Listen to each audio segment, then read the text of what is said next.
Dalam konferensi tingkat tinggi ke-44 dan ke-45 ASEAN di Vientiane, Laos, Menteri Luar Negeri Retno Marsudi mengatakan krisis di Myanmar yang mengganggu stabilitas negara tersebut menyebabkan banyaknya aktivitas kriminal lintas batas seperti perdagangan manusia hingga judi daring di kawasan ASEAN. Retno mengatakan bahwa kerjasama di antara negara ASEAN perlu diperkuat untuk mengatasi sejumlah kejahatan kriminal yang muncul. Dalam konferensi tingkat tinggi ke-44 dan ke-45 ASEAN di Laos, Menteri Luar Negeri Republik Indonesia Retno Marsudi mengatakan krisis di Myanmar yang mengganggu stabilitas negara tersebut menyebabkan banyaknya aktivitas kriminal lintas batas seperti perdagangan manusia hingga judi daring di kawasan ASEAN.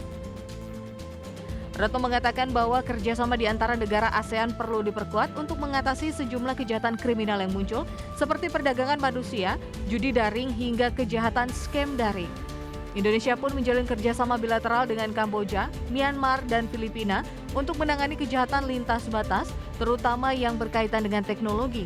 Menurut Retno, kerjasama bilateral dengan otoritas negara setempat diperlukan karena berkaitan dengan penanganan atau evakuasi korban warga negara Indonesia di negara yang bersangkutan.